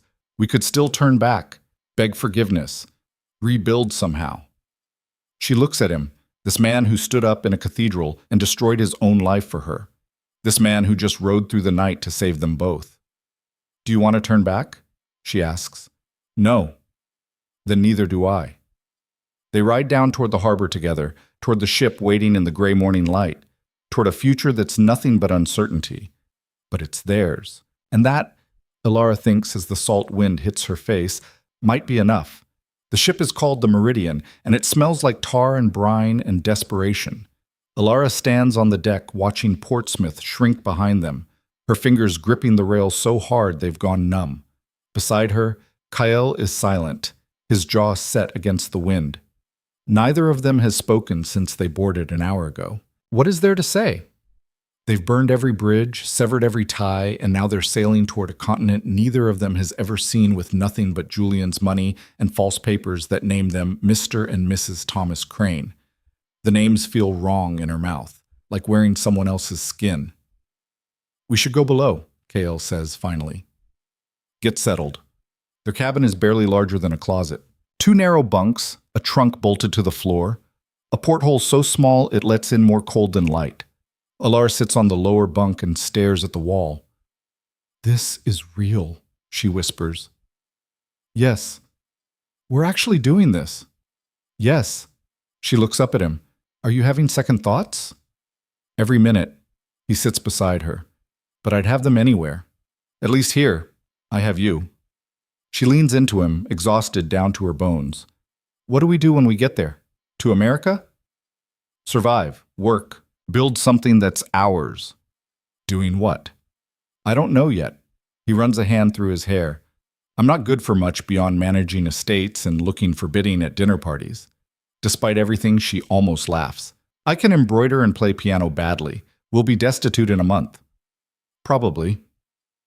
They sit in silence while the ship rocks beneath them. Eventually, exhaustion wins. Elara lies down, still in her riding clothes, and Kyle covers her with a blanket that smells of mildew. Rest, he says. We have 6 weeks at sea. Plenty of time to figure it out. But the next morning brings complications. She wakes to Kyle's hand on her shoulder, his expression grim. We have a problem. She sits up, head swimming. What kind of problem? The captain wants to see us, now. Captain Morrison is a weathered man with eyes like flint. He looks at them across his desk with an expression Elara can't read. Mr. Crane, he says to Kyle. Or should I say, Lord Ashford. Elara's stomach drops. I don't know what you're talking about, Kyle says evenly. Don't insult my intelligence. Morrison taps a newspaper on his desk. This arrived with the Morning Post just before we sailed. Front page. Scandal Rock Society. Bride runs from altar with groom's brother. Complete with rather detailed descriptions of both of you. Elara's hands go cold. There's a reward, Morrison continues. £500 for information leading to your return to England. Your father, he nods at Elara, is quite motivated. What do you want? Kale asks quietly. That depends. Morrison leans back. Are you dangerous? Criminals? Did you actually kidnap this woman? No, Elara says before Kale can answer. I chose to come. My father simply doesn't accept that. Morrison studies her. You're awfully young to be making choices that destroy your entire life. I'm old enough to know I'd rather have an uncertain future than a certain cage. Something shifts in the captain's expression. Well said. He folds the newspaper. I'm not in the business of dragging people back to lives they're running from, but I am in the business of not having British authorities crawling over my ship when we make port. What are you saying? Kyle asks. I'm saying you'll work for your passage. Both of you. No more hiding in your cabin pretending to be wealthy passengers. You'll earn your way like everyone else aboard. Doing what? You, he points at Kyle, look strong enough. You'll work with the crew, rigging, cargo, whatever needs doing. And you, to Elara. The cook could use help. We've got 100 souls aboard and 2 hands in the galley. It's not a request. We accept, Elara says. Morrison nods. Good. Report to your posts at dawn. And for what it's worth? He meets her eyes. Your father sounds like a bastard. The work is brutal. Elara has never cooked for more than herself, and never over an open flame on a rocking ship. The galley is sweltering and cramped. The cook, a woman named Ruth with arms like tree trunks and a vocabulary that would make sailors blush, shows no mercy. Faster, Ruth barks as Elara chops potatoes. We've got 100 hungry men up there. They don't care if your delicate hands are tired. Elara grits her teeth and chops faster. Her palms blister. Her back screams, but she doesn't stop. Above deck, Kael is learning what real work feels like. He hauls rope until his shoulders burn, scrubs decks until his knees are raw, climbs rigging in wind that wants to tear him off and feed him to the sea. At night, they collapse in their cabin, too exhausted to do more than hold each other. Still think this was a good idea? Kael asks one night, examining his rope-burned hands. Ask me when I can feel my feet again, Elara mutters. But something strange happens as the days pass. The work that seemed impossible becomes routine. Elara's hands toughen. She learns to anticipate the ship's role, to judge when the fire's hot enough, to curse with the same creative fluency as Ruth. Kael grows lean and hard, his gentleman's softness burned away by sun and labor. He learns the rhythm of the ship, the language of wind and sail, how to move in spaces that would kill you if you hesitated. They stop being Lord and Lady Ashford. They become Tom and Ellie Crane. Nobody important, just two more people trying to survive. 3 weeks into the voyage, a storm hits. Elara is in the galley when the first wave crashes over the deck. Water pours through gaps in the ceiling, dousing the fire. Ruth swears viciously. Get those pots secured! If they start flying around, they'll brain someone. Elara moves without thinking, lashing down everything loose. Above, she can hear shouting. The crack of canvas, the groaning of wood pushed past its limits. Where's Kael? She asks Ruth. On deck, probably. Where all the fools are. Elara's heart lurches. She runs for the ladder. Ellie, don't! But she's already climbing. She bursts onto the deck into chaos. The world is gray water and screaming wind. Waves tall as houses crash over the rails. Men cling to ropes, to masts, to anything that might keep them from being swept away. She spots Kael in the rigging, helping secure a sail that's tearing itself apart. As she watches, the ship heaves. Kael's foot slips. He catches himself on the rope, dangling 30 feet above the deck. Elara's scream is lost in the wind. She's running before she decides to, climbing the rigging with hands that know nothing about sailing, but everything about not letting him fall. Elara! Kael sees her, eyes wide. Get down! Not without you! She reaches him, wraps her arm around the same rope. Together they haul themselves back to the relative safety of the mast. You could have died, he shouts over the storm. So could you. That's different. No, it isn't. A wave hits them. For a moment they're underwater, lungs burning, hands locked together because letting go means losing everything. Then the wave passes. They break the surface, gasping. We have to get down, Kael yells. They descend together, step by terrifying step. When they finally reach the deck, Morrison is there. Below, both of you! They stumble to their cabin and collapse. Outside, the storm rages. The ship groans and heaves. They hold each other and wait for it to pass. That was stupid, Kael says eventually. I know. You could have died. You already said that. I mean it. He pulls back to look at her. If you die because of me, then we die together. She cuts him off. I didn't come this far to lose you to the ocean. He kisses her then, salt wet and desperate, like she's the only thing anchoring him to the world.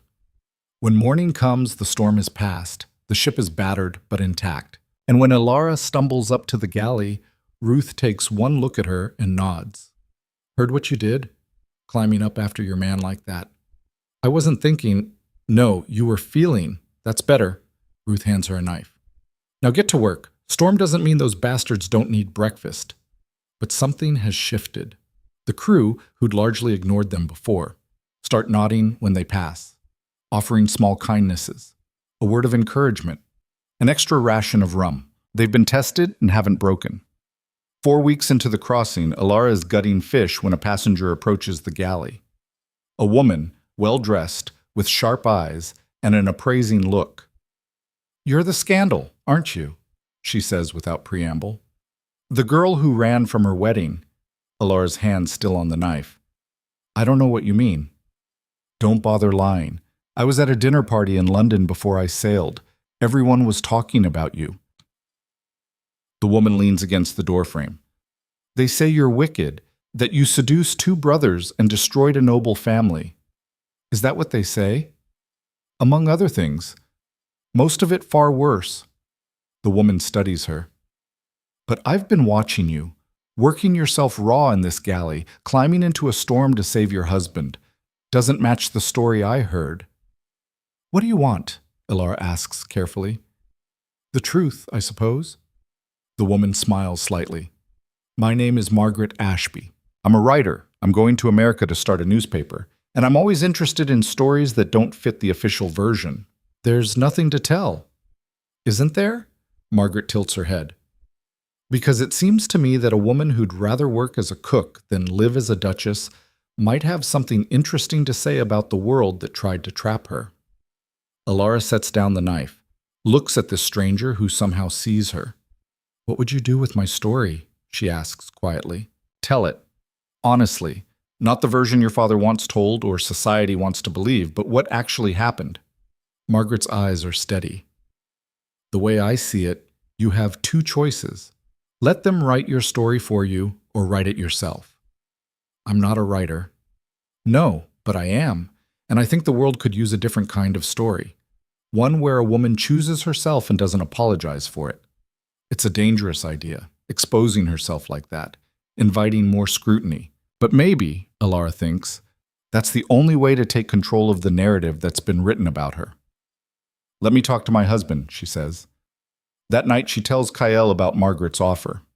Absolutely not, is his immediate response. Why not? Because it puts a target on your back. Because it makes us even more visible. Because... He stops, jaw tight. Because I don't want you hurt any more than you already have been. I'm going to be hurt regardless, Kael. The story is already being told. At least this way, it's our version. Or it makes everything worse. How could it possibly be worse? She catches his hands. They've already made me a villain. Maybe if people hear what actually happened, some of them might understand. You think people want to understand? I think some of them might. She squeezes his fingers. And even if they don't, at least I'll have told the truth. Doesn't that count for something? He looks at her for a long moment. You're certain? No, but I'm doing it anyway. Over the next week, Elara meets with Margaret in stolen hours. She tells her everything, the suffocating expectations, the engagement she never wanted, meeting Kael, the choice she made at the altar. Margaret writes it down in shorthand, asking sharp questions that force Elara to articulate things she barely understands herself. Why do you think society reacted so violently? Margaret asks one afternoon. Because I broke the rules, Elara says. Because I chose passion over propriety. Because I proved that women can make decisions for themselves. And that's terrifying to people who've built their entire world on the idea that we can't. Margaret's pen flies across the page. Good, keep going. They're not angry because I hurt Julian. They're angry because I demonstrated that the cage can be opened. That marriages don't have to be transactions. That women have... She stops, the word catching in her throat. Have what? Power, Elara says quietly. Even if we're not supposed to use it. When the article is finished, Margaret reads it back to her. It's honest and raw and completely unlike anything Elara has read in a society paper. This will cause problems, Margaret warns, for both of us. Good, Elara says. Let it. The ship makes port in Boston on a gray morning in early November. The city rises before them, wood and brick and possibility. Elara and Kael stand on deck with their few belongings, watching America emerge from the mist. This is it, Kael says. Yes. We could still go somewhere else, Canada, South America. We could. She looks at him. Do you want to? No. He takes her hand. Let's see what we can build here. They disembark with the other passengers. Margaret finds them before they lose themselves in the crowd. My newspaper will run your story next week, she says. I've already sent copies to papers in New York and Philadelphia. It'll spread. Thank you, Elara says. Don't thank me yet. You might hate what comes next. Margaret hands her a card. But if you need help, or if you want to write more, find me. Then she's gone, swallowed by the masses. Kael and Elara stand on the dock, surrounded by noise and motion and the overwhelming strangeness of a new world. What now? Elara asks. We find work, a place to stay. We figure out how to be Tom and Ellie Crane.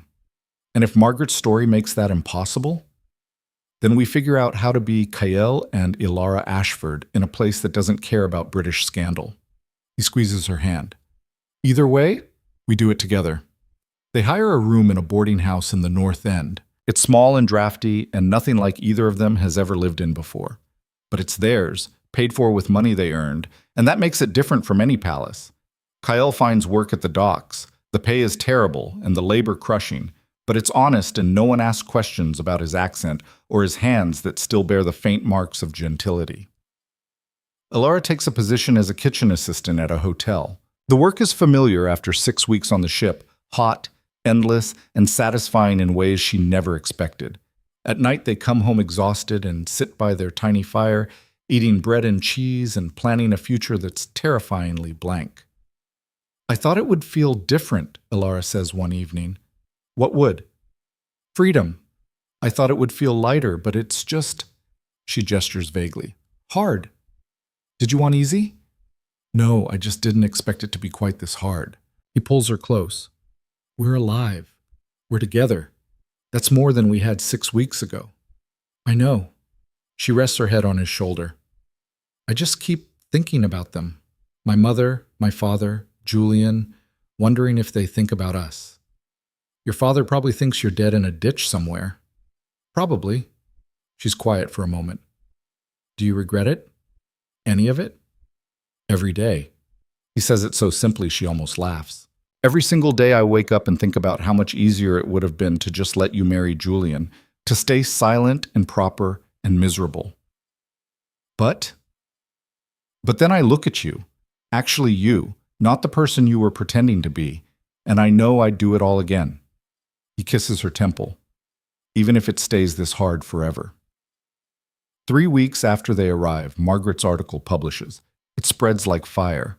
Elara doesn't see it at first. She's elbow deep in dishwater when one of the other kitchen girls bursts in with a newspaper. Ellie, you have to see this. The article takes up half the front page of the Boston Herald. Above it, a headline in bold type. The Woman Who Chose Love Over Station, an English lady's account of defying society. Elara reads it with shaking hands. Margaret has captured everything. The suffocation of expectation, the impossible choice, the chaos at the altar. But more than that, she's framed it as something radical. A woman exercising agency in a world designed to deny it. Is this you? The kitchen girl breathes. Elara's throat is too tight to answer. Within days, the story is everywhere, reprinted in papers from New York to Philadelphia, debated in drawing rooms and taverns. Some call her brave. Others call her wicked. But everyone is talking. And then the letters start arriving. The first one comes to the boarding house, addressed to Mrs. Elara Ashford, care of the Boston Herald. She opens it with trembling hands. Dear Mrs. Ashford, it begins, I read your story and wept. I'm engaged to a man I do not love, and I thought I had no choice. Reading about your courage has given me hope that perhaps I do. Thank you for showing me what bravery looks like. The second letter arrives the next day, then 3 more, then a dozen. All from women, young and old, rich and poor. All of them trapped in different ways, all of them finding something in Elara's story that speaks to their own cages. She reads them to Kael at night, her voice breaking. They think I'm brave, she whispers. You are. I was just trying to survive. That's what bravery is. He holds her while she cries over letters from strangers who see her as a hero when she feels like a disaster. But the letters keep coming, and with them, something unexpected, invitations. Margaret writes first. There's a women's reform group that wants you to speak. They're offering $50. $50. More than Elara makes in a month at the hotel. I can't, she tells Kael. I'm not a speaker. I don't know how to... Then learn, he says simply. Those women need to hear from someone who actually did it, who actually chose herself. The speaking hall is packed. 200 women crammed into a space meant for half that. Elara stands at the podium in her best dress, which is still patched and plain, and looks out at a sea of expectant faces. Her hands shake on her notes. She opens her mouth. Nothing comes out. The silence stretches. Someone coughs. Elara feels panic rising like bile. Then she looks down at her notes, Margaret's carefully crafted talking points, and realizes she doesn't need them. She sets them aside. "I don't know how to give a speech," she says. Her voice is quiet, but it carries. "I only know how to tell you the truth." She tells them about the wedding, about standing at that altar feeling like she was dying, about Kael's voice cutting through her resignation, about the choice that destroyed everything and saved her life. "They'll tell you I'm wicked," she says, "that I betrayed my family, my duty, everything a woman should be. And maybe they're right." She looks out at the crowd. "But I'd rather be wicked and alive than proper and dead inside." When she finishes, the silence is absolute. Then a woman in the back stands and begins to clap. Another joins her, then another, until the entire hall is on their feet, applause crashing over Elara like a wave. She stands there, stunned, as women press forward to touch her hand, to thank her, to tell her their own stories of cages and choices. That night, Kael finds her sitting by their window, staring at the money the reform group paid her. $50, she whispers, for talking, for telling the truth. "It's more than we make in 2 months of working ourselves to death." "I know." He sits beside her. "So what do you want to do with it?" She thinks of the letters, the women at the speech, the hunger in their eyes for someone to tell them that choosing themselves is possible. "I want to speak again," she says. "And again. As many times as they'll have me. Even knowing it makes us more visible, that it might bring trouble, especially knowing that." She turns to him. "Because if my story can help even one woman find her own courage, isn't that worth the risk?" He studies her face in the lamplight, sees something there that wasn't present before, a certainty, a purpose. "When did you get so fearless?" he asks softly. "I'm not fearless. I'm terrified all the time." She smiles. "But I'm doing it anyway." Over the next months, Elara speaks across New England. Women's groups, reform societies, church basements and grand halls. Anywhere people want to hear her story. The money isn't consistent, but it's enough. Enough that Kael can leave the docks. Enough that they can move to a better room. Enough that they stop just surviving and start building something. And with each speech, with each letter that arrives thanking her, Elara feels the shame she carried from England loosening its grip. She's not a scandal anymore. She's a voice for women who don't have one. She's proof that the cage can be opened. 6 months after they arrive in Boston, a letter comes from England. The handwriting is familiar enough to stop Elara's heart. "Julian." She opens it with shaking hands. "Dear Elara," it begins, "I hope this letter finds you well, though I suspect well is relative given the life you've chosen. I'm writing because you deserve to know what's happened here in the wake of your departure." He tells her everything, how the scandal consumed society for months, how her father's legal pursuit collapsed when it became clear she'd left willingly, how her mother refuses to speak Elara's name but keeps a clipping of Margaret's article hidden in her Bible, and how, slowly, opinion has begun to shift. "Your friend Miss Ashby's article made waves here," Julian writes. "At first it only fueled the outrage, but then something strange happened. Women started asking questions. Why shouldn't a bride be allowed to change her mind? Why is a woman's choice less valid than a man's? The conversations happening in drawing rooms now would have been unthinkable 6 months ago." Elara reads the letter twice, then a third time. "What is it?" Kael asks. She hands it to him wordlessly. He reads in silence. When he looks up, his expression is complicated. "Your mother kept the article," he says. "I know. That means something." "Does it?" Elara's voice breaks. "She still won't say my name." "Not yet, but she kept the article." He hands the letter back. "That's not nothing." Elara folds the letter carefully, tucks it into the box where she keeps the others, the letters from strangers who call her brave, the invitations to speak, the evidence that maybe, possibly, what they did mattered. That evening, another invitation arrives, this one from New York, a women's rights convention. They're asking her to be a keynote speaker. The fee is $200. Elara stares at the number until it blurs. That's, she starts. A fortune, Gael finishes. For one speech. For your story. He takes her hands. They don't want a keynote speaker. They want you. The woman who did what so many of them dream about. She looks at him. This man who gave up everything to stand beside her. Who works himself raw so she can speak. Who never once said she should be quieter, smaller, less. Come with me, she says. To New York? To the convention. Stand beside me. Let them see that this isn't just my story. It's ours. Something fierce and grateful crosses his face. You're certain? I've never been more certain of anything. They travel to New York in early spring. The city is massive and overwhelming and nothing like Boston. The convention center is grand, filled with hundreds of women and the men who support them. Elara stands backstage, heart hammering, while the organizer introduces her. Is a woman who sacrificed everything for the radical notion that her life was her own. Please welcome Mrs. Elara Ashford. The applause is deafening. She walks onto the stage. The lights are too bright. The crowd is too large. She can feel Kael watching from the wings, steady and sure.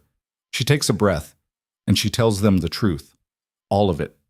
Not just the dramatic moment at the altar, but everything that came before and after. The suffocation, the fear, the terrible uncertainty of choosing yourself when everyone says you're wrong. They told me I was destroying my life, she says, voice carrying to the back of the hall. And they were right. I did destroy it. The life they wanted for me, the life that would have made them comfortable. I burned it to the ground. She pauses, looks out at hundreds of faces watching her with fierce attention. And from those ashes, I built something new, something mine, something true. Her voice strengthens. So when people ask me if I regret it, if I wish I'd been more reasonable, more obedient, more willing to sacrifice my happiness for propriety, I tell them no. 1,000 times, no. Because a life you don't choose isn't a life. It's just a long, slow extinction. The applause starts before she's finished.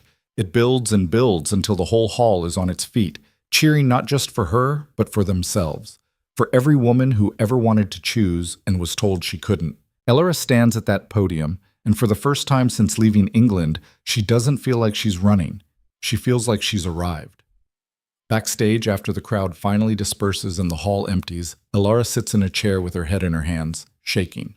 Kael kneels beside her. Are you all right? I don't know. She looks up, eyes bright with unshed tears. That felt like something broke open, or maybe broke through. It did. He brushes hair from her face. You were extraordinary. I was terrified. That too. He smiles. But you did it anyway. A knock at the door. Margaret Ashby enters, along with 3 women Elara doesn't recognize. Mrs. Ashford, Margaret says, these ladies would like a word. The oldest of the 3 steps forward. She's perhaps 60, with steel gray hair and eyes that have seen too much to be fooled by anything. My name is Catherine Hartwell, she says. I run a publishing house in New York. We print political pamphlets, reform literature, that sort of thing. She pauses. I want to publish your story, not an article, a book. Elara's breath catches. A book? Your full account. What led you to that altar? What happened after? What you've learned? Catherine's gaze is steady. Women need to hear it, all of it, not in fragments from newspapers, but in your own words, complete and unvarnished. I'm not a writer. No, but you're a storyteller. I heard you tonight. You know how to make people feel what you felt. Catherine glances at Margaret. Miss Ashby has agreed to help you shape it, but the words need to be yours. How long would I have? 6 months? Maybe 8? We'd want it published by next spring, while the momentum from tonight is still fresh. Elara looks at Kael. He raises his eyebrows. Your choice. What would you pay? She asks Catherine. $500 on signing, another $500 when the manuscript is complete, plus royalties on every copy sold. $1,000. More money than Elara has seen in her entire life. I'll do it, she says. The contract is signed within a week. Elara spends the next 6 months writing, early mornings before the sun rises, late nights after speaking engagements, every spare moment scratching words onto paper. Margaret helps her organize the chaos into coherence. Kael reads each chapter and tells her where she's holding back, where she needs to push deeper into the uncomfortable truth. It's the hardest work Elara has ever done. Harder than the ship galley, harder than speaking to crowds. Because writing it down means reliving every moment, the suffocation of her engagement, the terror of choosing Kael, the devastation of her father's disownment. But she keeps writing, because with each page, she takes back pieces of a story that was told about her and makes it hers again. 8 months after the New York Convention, the book is finished. The cage opened. One woman's account of choosing freedom hits bookstores in April. The first printing sells out in 3 days. They print more. Those sell out too. Suddenly, Elara's story isn't just whispered about in drawing rooms. It's debated in newspapers, preached against from pulpits, defended by reformers, dissected by critics who call it everything from dangerous propaganda to the most honest thing written by a woman in decades. The invitations multiply. Philadelphia, Baltimore, Washington.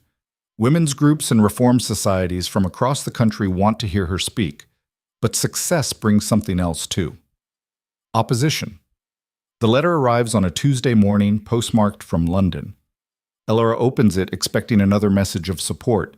Instead, she finds a legal document. Her father is suing her for defamation, for damaging the family name, for painting him as a tyrant in her book when he was, according to his lawyers, only trying to secure his daughter's future. The lawsuit demands she retract the book, issue a public apology, and pay damages of £10,000. Elara reads it twice, then hands it to Kael without speaking. He scans it, jaw tightening. He can't win this. Can't he? He's a lord. I'm a runaway daughter. Which of us do you think English courts will believe? We're in America. English courts have no jurisdiction. But my publisher is British. Catherine has offices in London. If father goes after her, threatens her business, Elara's voice breaks. I won't let him destroy someone else's livelihood because of me. So what do you want to do? She looks at the letter, at her father's signature, bold and uncompromising, the signature of a man who has never lost a battle and doesn't intend to start now. I want to fight, she says quietly. I'm tired of running. The legal battle drags on for months, letters flying back and forth across the Atlantic, lawyers arguing over jurisdiction and truth and whether a daughter has the right to tell her own story. Catherine refuses to back down.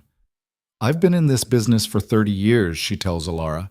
I've been sued by more powerful men than your father. I'm not afraid of him. But the stress takes its toll. Elara loses weight, sleeps poorly, jumps at every knock on the door expecting more legal threats. Kael holds her through the worst of it, but she can see the worry in his eyes, the fear that this fight will break something in her that the wedding scandal couldn't. Then, 6 months into the lawsuit, something shifts. A letter arrives from Julian. Dear Elara, I'm writing to inform you that I've filed a deposition with the court on your behalf. I've testified that everything in your book regarding your engagement to me is factually accurate, that you were pressured into an arrangement you never wanted, that your account of events is, to my knowledge, entirely truthful. I don't know if this will help your case, but you deserve someone to stand up and say you're telling the truth. Consider this my attempt. Elara reads it 3 times, tears streaming down her face. He's risking everything, she whispers to Kael. Testifying against father, society will crucify him. He knows that. He's doing it anyway. 2 weeks later, another letter arrives, this one from her mother. The handwriting is shaky. The words are careful, like they've been written and rewritten a dozen times. Elara, I cannot claim to understand the choices you have made. I cannot say I agree with them. But I have read your book, all of it. And I realize now that I never asked you what you wanted. I simply assumed you would want what I wanted for you. Perhaps that was my greatest failure as a mother, teaching you to be dutiful before teaching you to be yourself. I will not testify for you. I cannot go against your father in that way. But I want you to know that I have stopped speaking against you. I have asked your father to drop his lawsuit. He has refused, but I have tried. I hope that counts for something. It's not forgiveness, it's not reconciliation, but it's recognition. And for now, that's enough. The depositions and testimonies pile up. Margaret writes editorials defending Elara's right to tell her story. Catherine rallies other publishers to support the principle that authors shouldn't be silenced by powerful families. And slowly, public opinion shifts. Women's groups organize protests outside the British consulate. Newspapers run editorials questioning why a father's reputation matters more than a daughter's truth. The lawsuit becomes about something larger than Elara, about who gets to control women's stories and whether power should protect predators of dignity. 8 months after it began, Lord Whitmont drops the lawsuit. No apology, no admission of wrongdoing, just a terse statement from his lawyers saying he's decided not to pursue the matter further. Elara is in their apartment when Catherine's telegram arrives with the news. She reads it once, hands shaking, then sits down hard on the bed. "It's over," she whispers. Kael appears in the doorway. "What's over?" "The lawsuit. He dropped it." "You won." "I didn't win. He just stopped fighting." She looks up at him. "Why would he stop?" "Because he realized he'd already lost." Kael sits beside her. "Every day that lawsuit continued, more people read your book. More people sided with you. He couldn't win the public fight, so he retreated from the legal one. But he'll never admit he was wrong." "No, men like your father never do." He takes her hand. "But he stopped trying to silence you. That's something." It is something. Elara knows that intellectually. But it doesn't feel like victory. It feels like exhaustion. That night, she stands at the window of their apartment, looking out at New York's gaslit streets, and feels the weight of the last 2 years settle on her shoulders. "I'm tired," she tells Kael. "I know. I don't want to fight anymore." "Then don't." He comes up behind her, wraps his arms around her waist. "You've fought enough. You've proven enough. The book is published. The lawsuit is over. You get to rest now." "Do I?" "Yes." He kisses her temple. "You get to just be Elara. Not a scandal, not a symbol, just you." She leans back against him, letting his warmth anchor her. "What does that look like? Being just me?" "I don't know. We'll figure it out together." The next morning, Elara writes to Catherine and declines 3 speaking invitations. She writes to Margaret and says she needs time away from public life. Then she and Kael take the money they've saved and rent a small house outside the city. Nothing grand, just 2 rooms and a kitchen with a stable out back. Elara buys a horse, a gray mare with a wild streak that reminds her of Tempest. She rides every morning alone across fields that belong to no one. Kael plants a garden, gets dirt under his fingernails, learns how to coax life from soil. They live quietly for the first time since the wedding. No crowds, no demands, no constant negotiation with a world that wants to define them. And slowly, something loosens in Elara's chest. She starts to laugh again, real laughter, not the careful performance of someone always on stage. She burns dinner and doesn't apologize for it.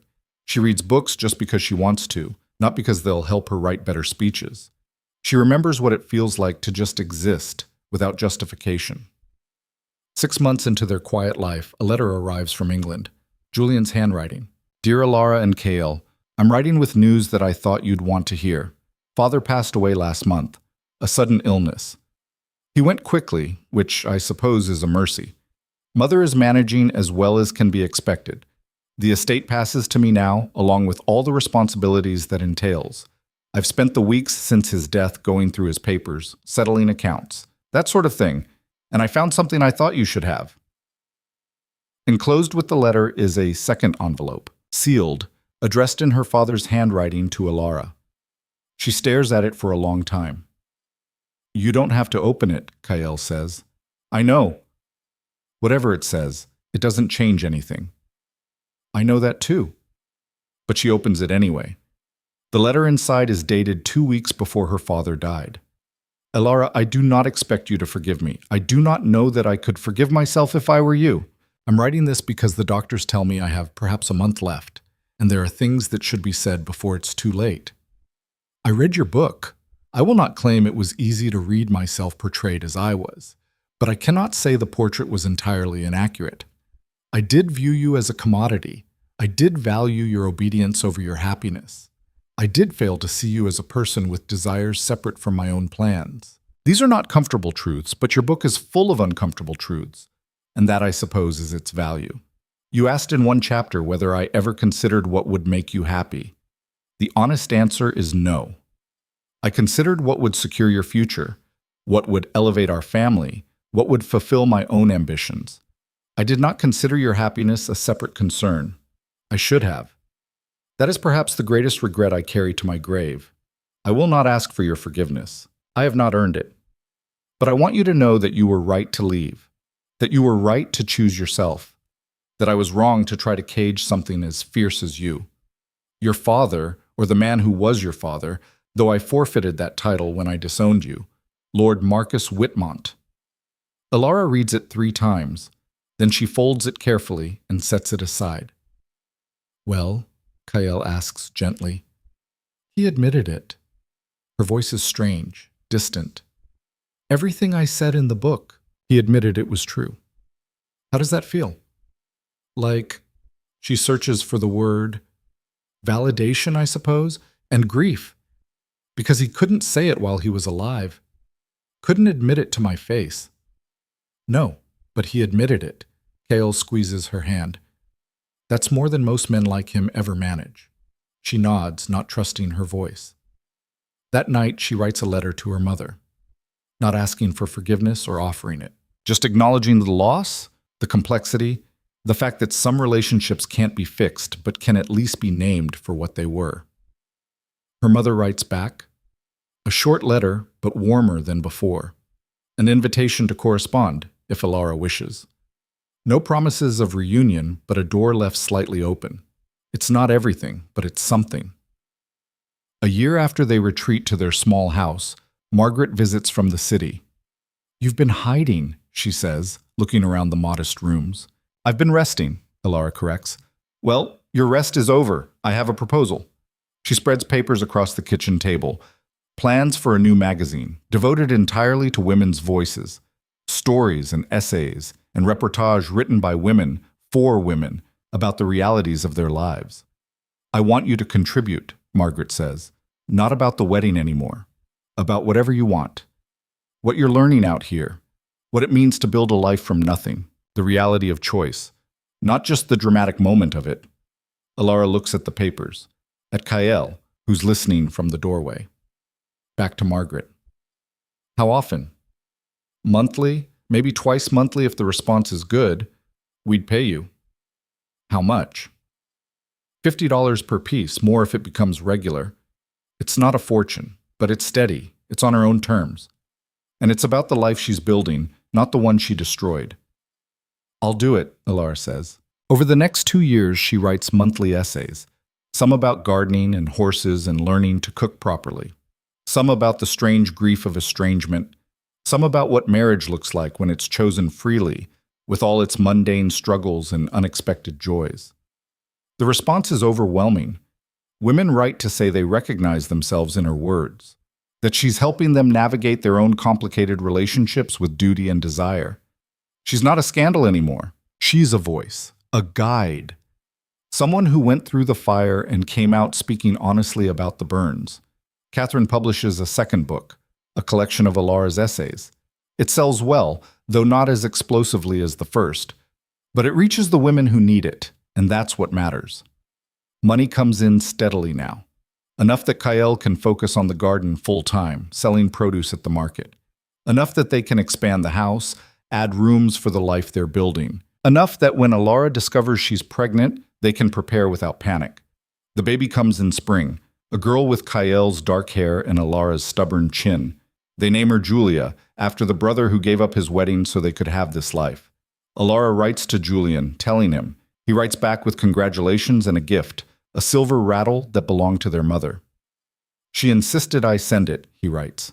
Said every baby should have something that connects them to their family, even if that family is complicated. Elara holds the rattle and cries. Not from sadness, exactly. From the strange, messy reality of relationships that can't be fixed, but refuse to stay completely broken. On Julia's first birthday, they receive an unexpected package from England. Inside is a letter from Elara's mother and a deed to a small property outside London, a cottage that had been in the family for generations. It was meant to be yours anyway, her mother writes. Part of your inheritance. Your father's will left everything to Julian, but Julian has transferred this to you. He says it's right that you have something from the family you came from, even if you've built a new one elsewhere. I don't know if you'll ever want to visit England again, but if you do, this will be here. A place that's yours by right, not by anyone's permission. Kael reads the letter over her shoulder. Do you want to see it? Someday, Elara says. Not now, but someday. They hang the deed on the wall, a promise of possibilities. A bridge between the woman she was and the woman she's become. 5 years after the wedding that wasn't, Elara stands in front of a crowd in Boston Common. It's a women's rights rally, one of dozens happening across the country. She's the keynote speaker. Julia is with Kael at the edge of the crowd, bouncing on her father's hip. Elara takes the podium and looks out at thousands of faces. Young women and old, rich and poor. All of them here because they believe women deserve the right to vote, to own property, to make choices about their own lives. 5 years ago, Elara begins, I stood at an altar in a wedding dress I never wanted and made a choice that destroyed my entire life as I knew it. The crowd is silent, listening. People told me I was wicked, selfish, that I'd regret it, that women like me couldn't survive outside the structures built to contain us. She pauses. They were half right. I did destroy my life. But destruction isn't always wrong. Sometimes the thing that needs to be destroyed is the cage. Applause ripples through the crowd. I'm not here to tell you to run from your weddings, she continues. I'm here to tell you that you have a right to choose. To say yes or no to marriage, to work, to any life someone else tries to hand you like it's already decided. Those choices will cost you. They cost me everything I thought I needed. But they gave me everything I actually wanted. A life that's mine, built on my own terms. She looks out at the crowd and sees women nodding, crying, gripping each other's hands. The right to vote matters, she says. Not because it will solve everything, but because it's recognition. Recognition that we are people, not property. That our voices matter, that our choices count. She lifts her chin. They tried to silence me. They failed. They've tried to silence all of you. They're failing. Because once a woman discovers she has a voice, you can't make her forget how to use it. The applause is deafening now. Elara steps back from the podium and finds Kael's eyes in the crowd. He's smiling. Julia is clapping her tiny hands, imitating the adults around her. After the rally, as they walk home through the cooling evening, Julia falls asleep against Kael's shoulder. She won't remember this, Elara says quietly. No, but someday she'll hear the story. She'll know her mother fought for something bigger than herself. Or she'll think I was reckless and foolish. Maybe both. Kael shifts Julia's weight, but she'll know she came from a woman who chose bravely. That has to count for something. They walk in comfortable silence until Julia stirs and reaches for Elara. Elara takes her, breathes in the scent of her daughter's hair. Thinks about the life this child will have, complicated, certainly, with a mother who's famous in some circles and infamous in others, but free. Free to choose herself. That night, after Julia is asleep and the house is quiet, Elara sits at her desk and writes. Not an essay for Margaret's magazine. Not another speech. Just thoughts. Private ones. Dear Julia, she writes, you're too young to understand this now, but someday you'll ask questions about how you came to be. About the scandal that preceded you, about why your grandparents in England are distant figures you barely know. So I'm writing this down, so when you're old enough, you'll have the truth. Not the version society tells, but the real story.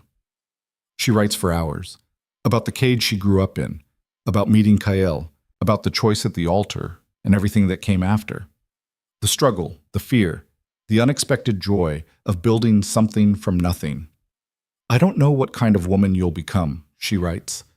I don't know what choices you'll make, but I hope I've given you permission to make them freely, to know that your life is yours and no one else's. That's the only inheritance that matters. She seals the letter and tucks it away in a box, alongside her father's final letter and all the others she's saved. Documentation of a life reclaimed. 10 years after the wedding, Elara and Kael take Julia to England. They visit the cottage her mother deeded to her. It's small and charming, overlooking fields that remind Elara of the ones she used to ride as a girl. Her mother meets them there. She's older, grayer, but her eyes soften when she sees Julia. She has your spirit, her mother says quietly. I can see it already. Is that a warning or a compliment? Elara asks. Both, perhaps. Her mother manages a small smile. May I? Elara hands Julia over, watches her mother hold her granddaughter with a tenderness she never showed Elara. It stings, but it also heals something, seeing her mother get a second chance at gentleness. They have tea. The conversation is careful, circling around years of silence and hurt. But Julia fills the gaps, chattering about her horse and her friends and the books her mother reads to her. When they leave, Elara's mother hugs her, briefly, awkwardly, but genuinely. I'm proud of you, she whispers. I should have said it years ago, but I'm saying it now. Elara can't speak around the tightness in her throat. She just nods and holds on for a moment longer than necessary. They visit Julian next. He's remarried, a kind woman named Eleanor who doesn't care about his family's scandal and loves him for himself. You look happy, Elara tells him. I am. Turns out having your wedding disrupted was the best thing that could have happened. He grins. Gave me permission to find someone I actually wanted. I'm sorry it took so long. Don't be. He crouches to Julia's level. And who's this? I'm Julia, she announces. I'm named after you. Are you? Julian looks at Elara, something vulnerable in his eyes. We wanted her to carry the name of the bravest man we know, Kael says. Julian clears his throat roughly. Well then, Julia, would you like to see the stables? We have a new foal I think you'd like. They spend the afternoon at the estate. Julia rides the foal in circles while the adults watch and laugh. It's not forgiveness exactly. The past can't be undone, but it's something gentler, acceptance maybe, or just the recognition that people are more complicated than the roles they're forced to play. On their last day in England, Elara rides alone through the fields near her cottage. The same fields she once rode as a girl, desperate for freedom she couldn't name. She thinks about that girl, about everything she didn't know was coming, the pain and the loss and the unexpected joy. If she could go back and warn her younger self, would she? No, she decides, because that girl needed to walk into the fire to become who Elara is now. She rides until the sun sets, then turns toward home, toward Kael and Julia and the life they've built from the wreckage of the one she destroyed. That evening, as they prepare to sail back to America, Kael finds her standing at the cottage window. Regrets? He asks. About leaving England? No. About anything? She thinks about it, really thinks. About her father's death before they could reconcile. About the years of estrangement from her mother. About the scandal that still follows her in certain circles. Some, she admits, but not the choice. Never that. Good. He wraps his arms around her from behind. Because I wouldn't change a single moment, even the terrible ones. They brought me here. She leans back against him, watching the English countryside darken toward night. Do you ever wonder what would have happened if I'd married Julian? She asks. Sometimes. And I think you would have been miserable. Julian would have been miserable. Eventually it would have broken you both. He kisses her temple. So no, I don't regret stopping it, even knowing what it cost. They stand together as stars begin appearing in the sky. Tomorrow they sail home, back to America, to the magazine essays and the speaking engagements, and the life they're still building. Back to freedom. It's not perfect. Nothing ever is. They still struggle with money sometimes, still fight about stupid things, still carry the weight of choices that can't be unmade. But it's theirs. And that, Elara has learned, is everything. The voyage home is smooth. Julia runs wild on the deck, making friends with everyone. Kael stands at the rail, watching America grow closer with the same wonder he had the first time. Elara finds a quiet corner and pulls out her journal. She's been documenting this trip, planning to turn it into an essay about returning to the place you ran from. But instead, she writes something different. 15 years ago, I stood at an altar and destroyed everything I was supposed to be. I've spent the years since trying to articulate what that choice meant, why it mattered, how other women might find the courage to make their own versions of it. But I realize now that the most important thing isn't the dramatic moment. It's everything that came after. The grinding work of building a life from nothing. The slow process of healing relationships that were shattered. The daily choice to keep choosing yourself even when it's hard. That's the real story. Not the wedding that wasn't, but the life that is. And that life, messy and imperfect and absolutely mine, is worth every single thing it cost. She closes the journal as land comes into view. Cale appears beside her with Julia on his hip. "Ready?" he asks. "For what?" "Whatever comes next." She looks at her family, this strange, unlikely constellation of people who shouldn't exist by society's rules but do anyway. She thinks about the cottage in England, the house in America, the women who read her words and find courage in them. She thinks about the girl she was, walking down that aisle toward a future that terrified her. And she's grateful, so grateful that girl had the courage to stop, to turn, to choose. "Yes," Elara says, taking Kael's free hand while Julia squirms between them.